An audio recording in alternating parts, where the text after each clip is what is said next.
Hey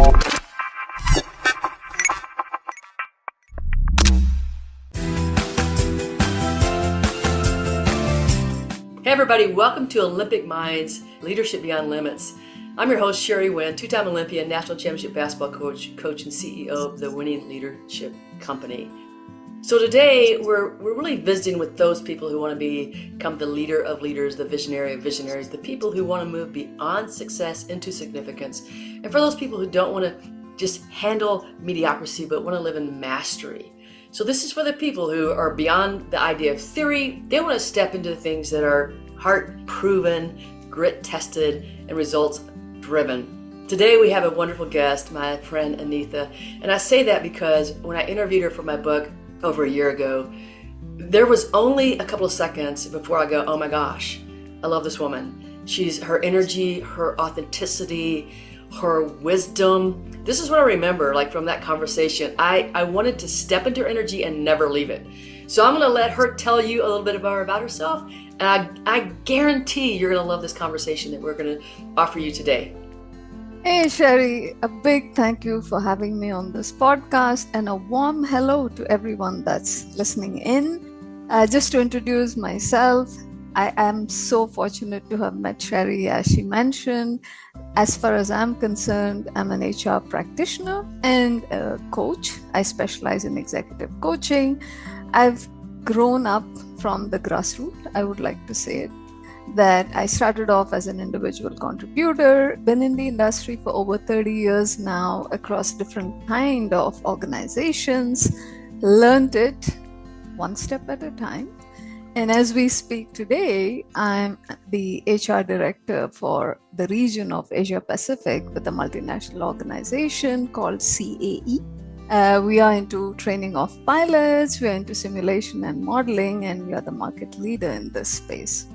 Thank you for having me here, Sherry. I'm so looking forward to this conversation and sharing and learning from you as well. Well, you just mentioned that you're, a coach. And so tell me from your coaching experience, and I know you've had like 30 years of self-discovery first, and then discovering how to help those people around you. Like you're really in the arena of support and moving people to become their best version of themselves. What's the number one challenge that you find when you're coaching people? I mean, is there a reoccurring theme? Is there something that stands out in your mind that you have to, not have to, that you want to delve into, that you want to help bring that person out of it? What's that number one thing that you find is repetitive? So you're taking me into my favorite space. Thanks for that. And as a coach, between us, you know that all the real work happens below the waterline of the iceberg, right? Like we say, it's not about behaviors, it's not about results, it's not about how people show up and want to be. It's more about what's below the waterline, as in the values, the beliefs, the assumptions they make, and primarily the blind spots. And when you want to crack open that shell, depending on how thick it is, it's really all about the space that allows for vulnerability. And this has been a consistent observation for me. I think that's a true game changer, which people or even groups, the more you set up the context and provide that space, the psychological safety and the comfort for people feel okay with vulnerability, I think that's the starting point, and that's when coaching really starts to work. Right, I agree with you. Vulnerability is a huge starting point, because then people can get authentic, and then they can really discover what is below that surface. As you talked about the iceberg, it's below what our conscious minds are aware of. It's really get into that depth. So you said we have to, provide that psychological safety. So what does that look like? When you said, for people to become vulnerable, they have to feel safe. And if we're going to get to the root cause of something, of anything, of what their feelings are, their belief systems are, we have to get to that safety. So how do you provide that? How do you create a place where they feel safe? Wow, that's a big one. So this is something I learned over the past 10 years that I've been a coach and working with different nationalities, different personalities, and different situations and niche. My way of being able to provide psychological safety is anchored in empathy, brick-walled with trust and confidentiality, reassuring the person in front of me that I'm here just like a mirror or like a window. And that's a nice way of, putting the role of a coach. And this is Marshall Goldsmith that I read about just this morning. Talks about, I don't exist in this conversation. It's about you. It's for you. And you are going to find what you need to find. And I'm just an instrument right here. So becoming invisible, which is quite a contrast to what we believe as coaching presence, is really what opens up the space for people, because then they're kind of opening up to finding themselves. Finding their blind spots is all about looking in the corners where the cobwebs lie, and they haven't shone a torch in a very long time. So kind of working with them to really forget my presence, right, and work with their own world, with their own mind, with their own worldview is basically where you get to that space of vulnerability.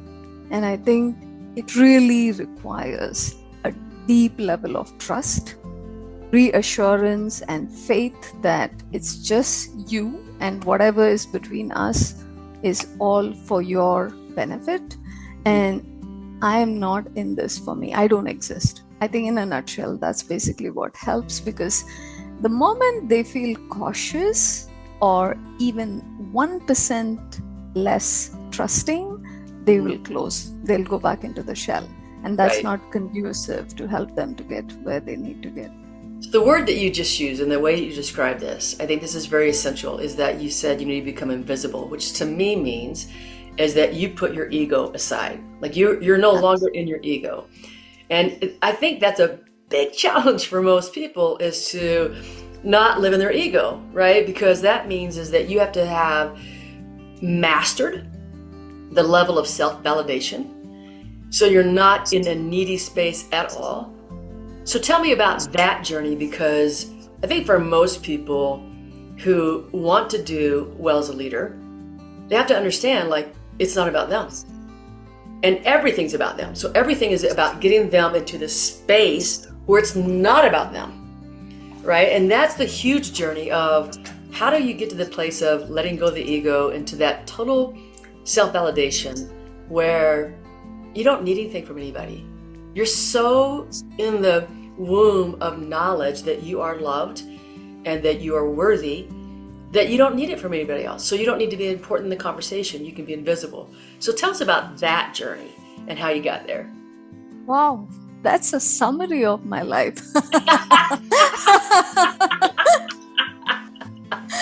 In a way, what a deep question.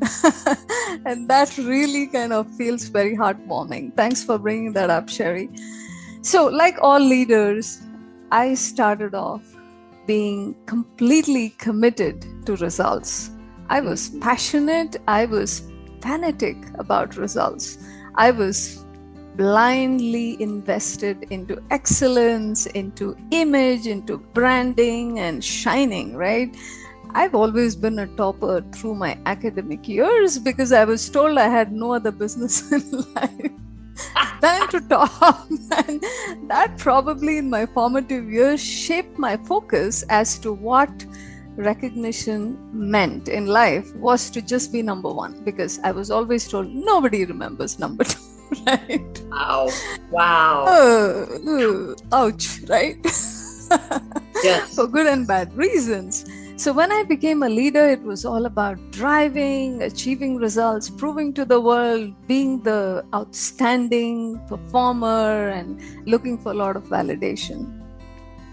However, as you start to grow and expand and mature and, go up the ladder of leadership, if you will, again, if you go back to Ram Charan and the others, what gets you to one level never takes you further than that point, because it takes an entire different ball game to be successful at different levels of leadership. And of course, life happens in parallel. So professional, personal life, a lot of, aspirations, chasing dreams, chasing validation, obviously coupled with disappointments, anxiety, frustration when you don't get what you need to get. So as life would support me in my journey as a person, I discovered spirituality. Again, coming from where I do, that's India, I had no dearth for it. And my journey of letting go of the need for external validation actually spanned through personal and professional life.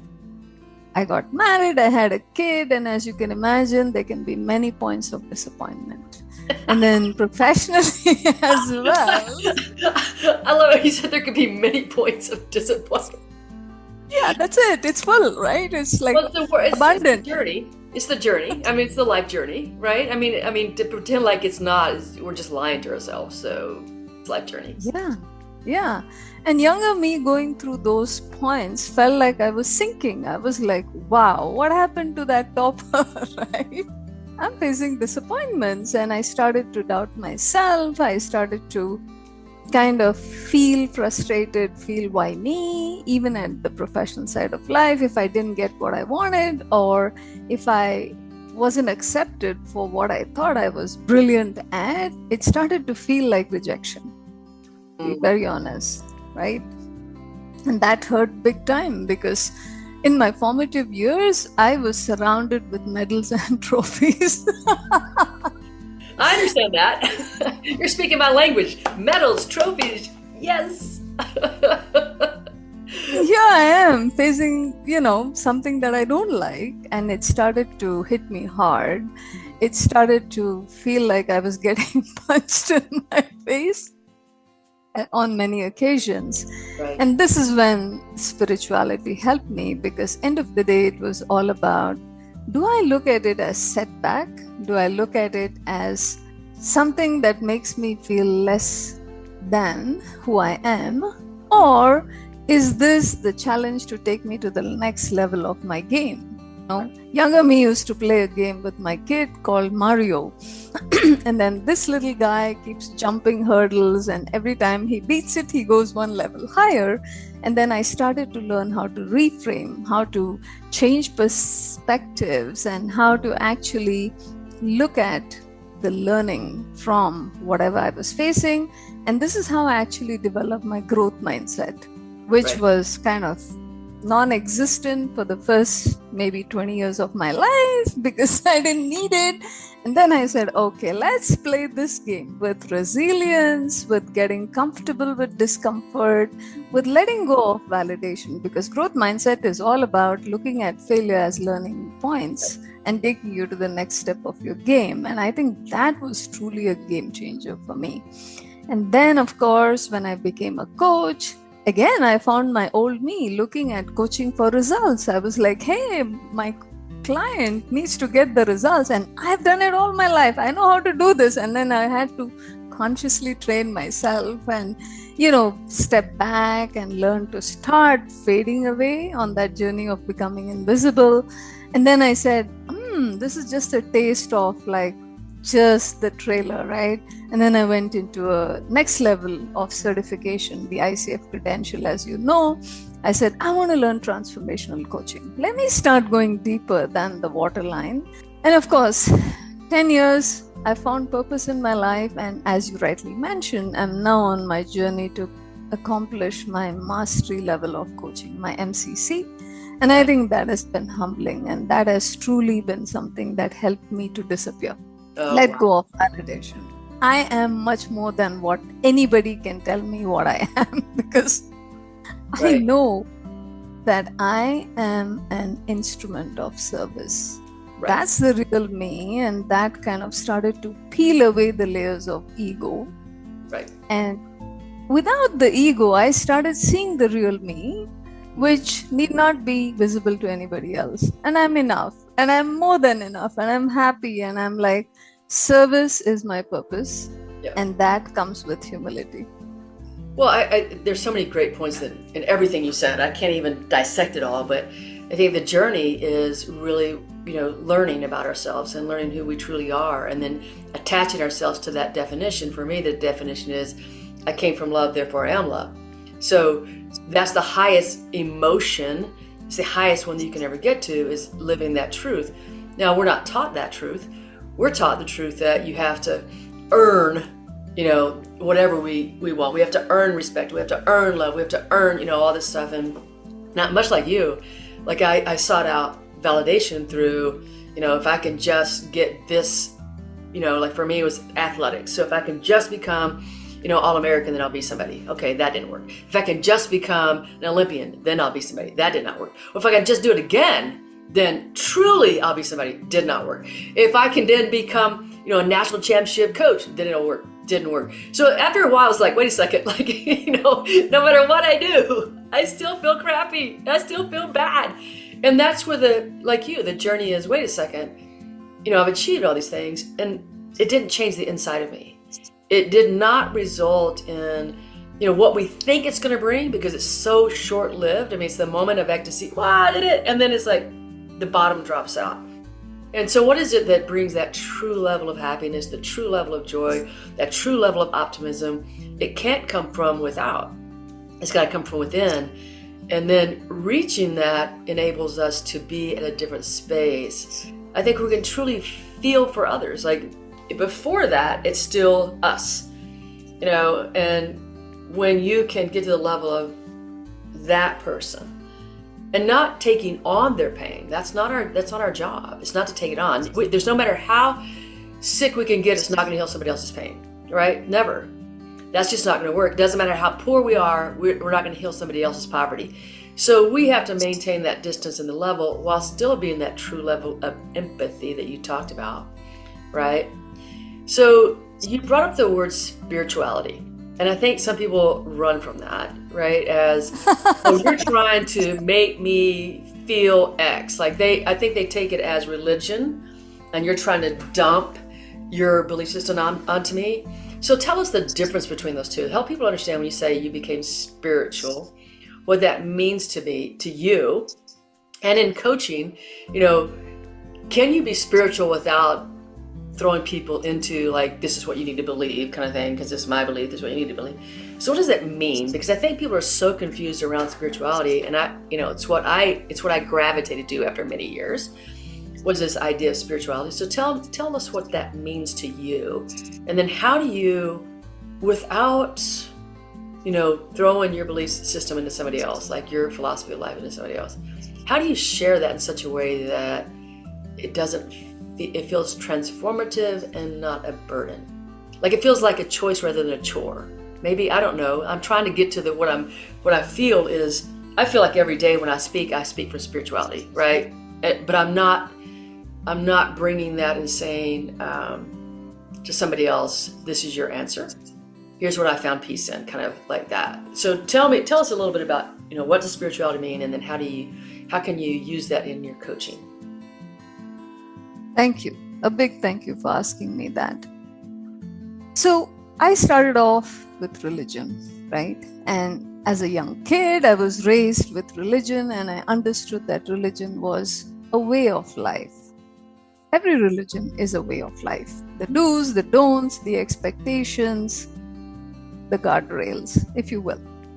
And then as life went by, I graduated or evolved very organically into spirituality. So today when I look back, the way I'd like to find the distinction between the two would be, religion is a way of life, and for me, spirituality is a way of being and living that life. Because I know that it's quite a scary word, or it's like a taboo when you say spirituality. Some people think of it as meditating, going away into the mountains, or whatever you can think of, right? But for me, through all the learning that I've had, and I've been fortunate to be blessed with this to date, is spirituality is really getting to the essence of who you are and looking at the same essence in everybody around you. Mm-hmm. Everything else is layers, right? The appearance, the expectations, what people want to portray, all of this is something you accumulate through your journey of life from your start to your finish. Who you are, we're all the same. That's what I mean by the essence, the real light inside each of us, because everything else is conditioning. It's really who we are born as. And there's no difference among any of us when we are born. And I'm convinced there will not be when we are gone as well. Everything else is baggage in this world. I don't want to get too deep into it, but this helps me in coaching, because when I sit there, I'm looking at that light in the person. I'm not looking at the story. I'm not looking at the baggage. And this is what I need them to kind of unpack sometimes and really find their potential, their resourcefulness, and the brilliance in what they carry inside of themselves. Right. Oh, if that answered. Yeah, no, I love it. I love it. Because I love that you said it's a way of being, right? It's really tapping into a greater depth of ourselves.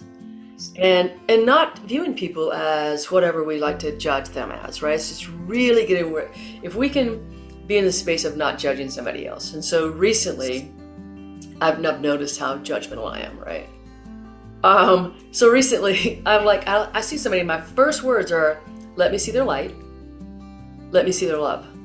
Let me see the truth of their being. So getting rid of, I really want to see the truth of their being. I don't want to see, what color they are or what weight they are or how tall they are or what, I just want to see the truth of that. And I think that if we can get beyond all those things that we like to label, like we're such labelers in this world, right?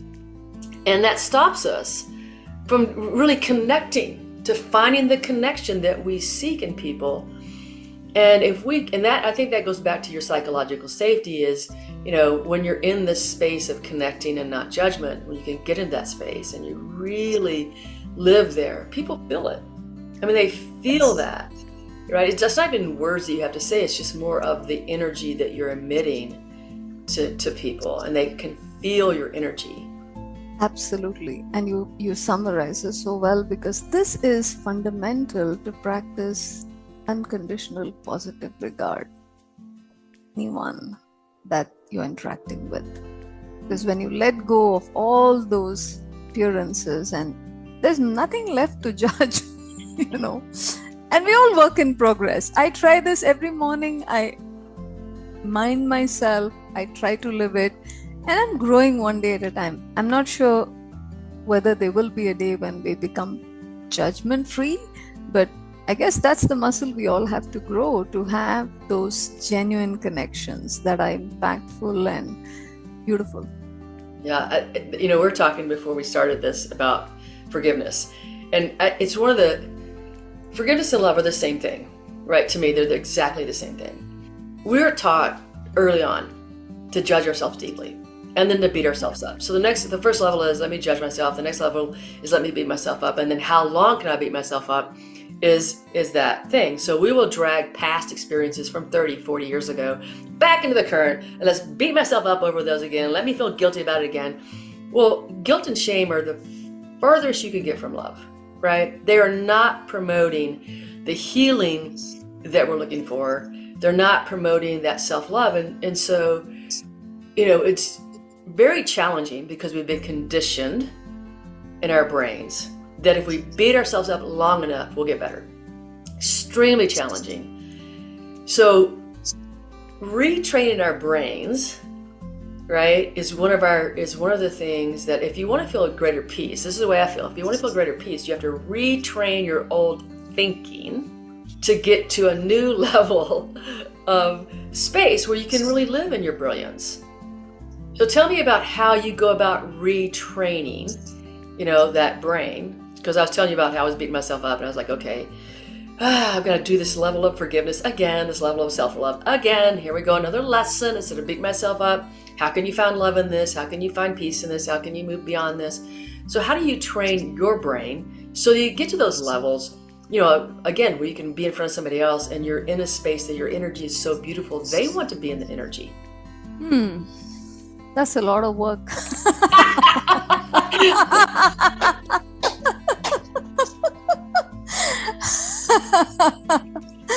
As logical and simple as it may seem, oh boy, that's something of a bungee jump into life, into the real core of life. Well, Brené Brown has been my long-term favorite.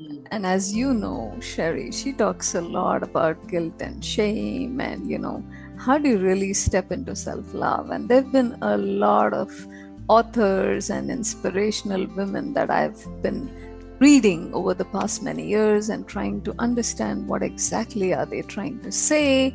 And this spans into even understanding about how do these emotions and the way we treat ourselves end up in our physiology and sometimes really make us sick. And, this is self-inflicting, right? This is like masochistic in a word. And that was my rude awakening. Like I mentioned, I was going through a lot of that my early years after I got married, and then as I started to grow as a leader as well.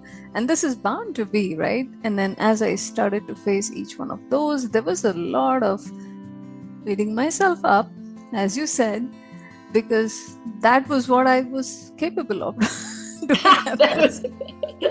Shame on me, right? Well, there's a forgiveness part right there, is that you realize that's all you knew.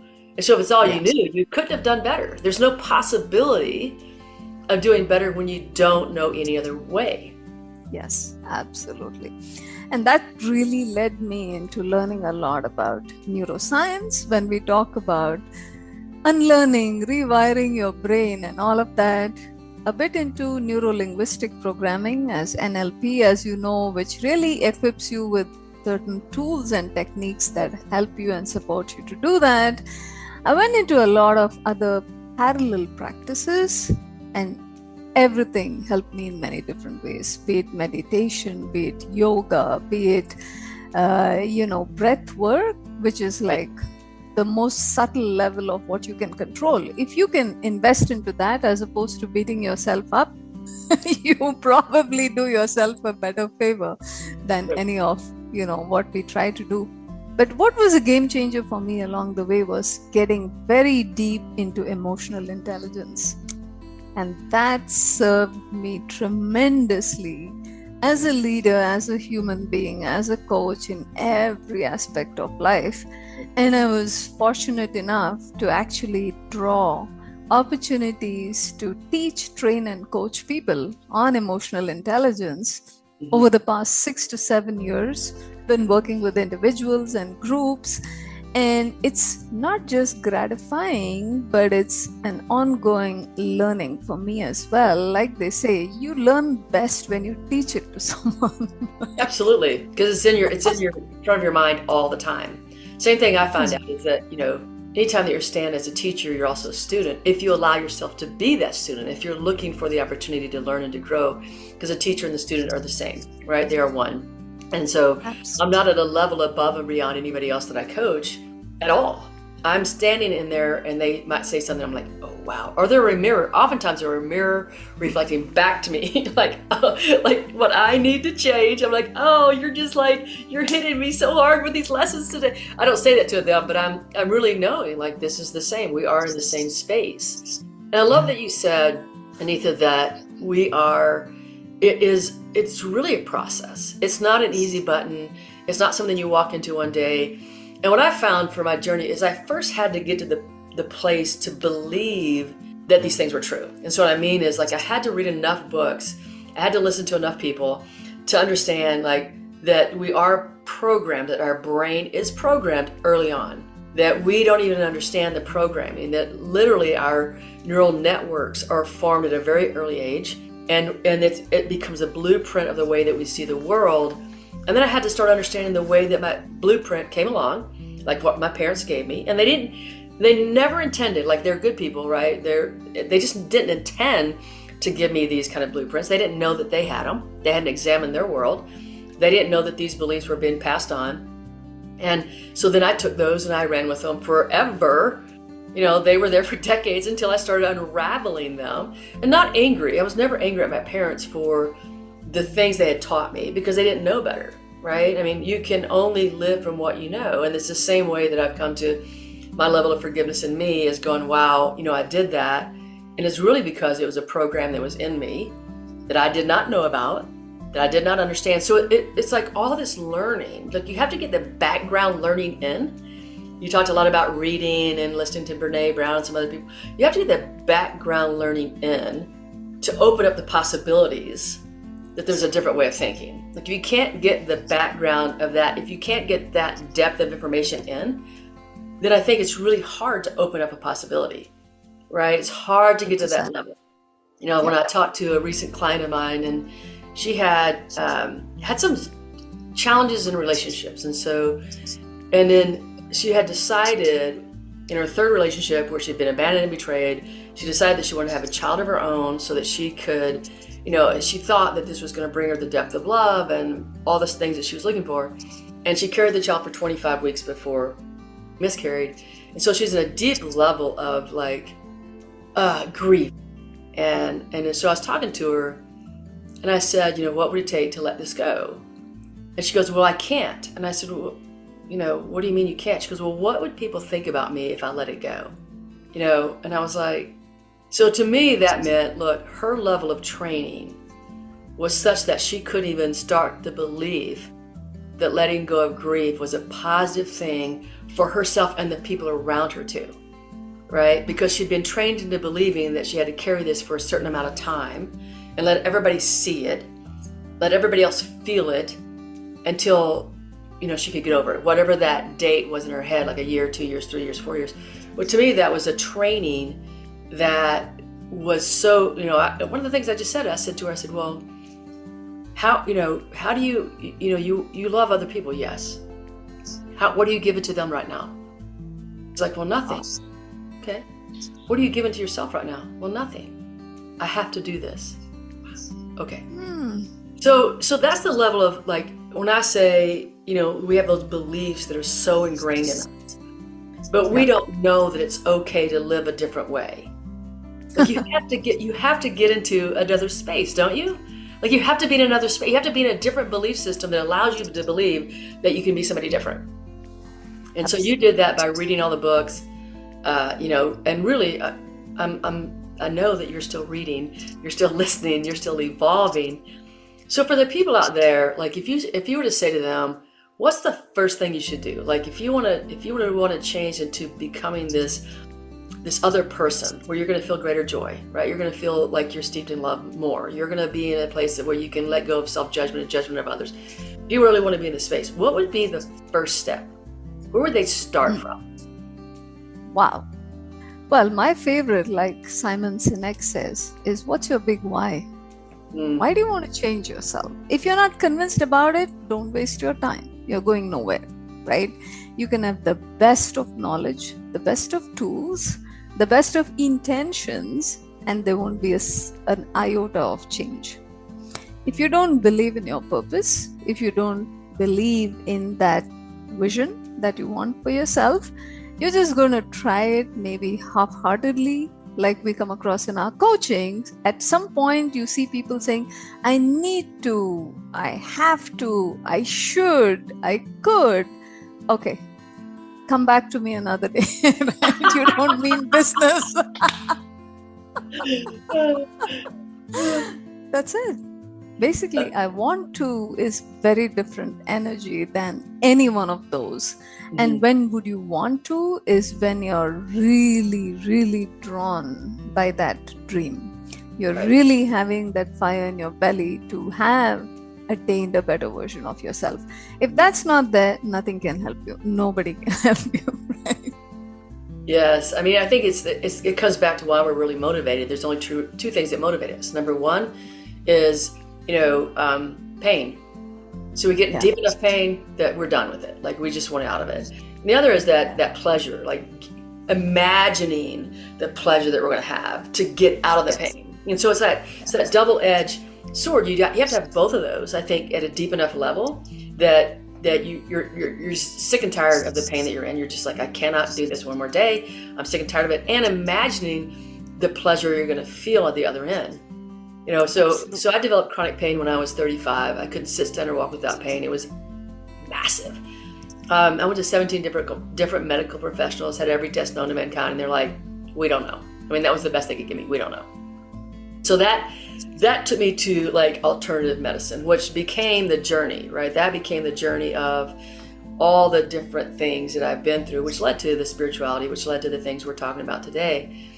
And it was I was so trapped in believing that if I felt an emotion, I would die. I really believed that. I was so trapped in that. You can imagine how many times that my therapist would say, so how's this working out for you? And I would go, it's not, fix it. Period. And so it was that pain though. It was my physical pain that was also emotional pain, because you cannot really separate those from each other. That led me to say, look, I want to change. Like I really am tired of this. I want something better. And I think that's when we start searching. And the searching is the part, like it's the initial step, the searching of and the wanting, the deep desire, like you mentioned. I think those are the two things. So Anitha, if there's something else that you could share today with folks who are listening that you believe would really magnify their significance in this world, what would that be?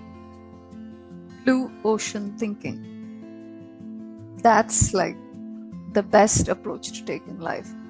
Look at your ultimate potential.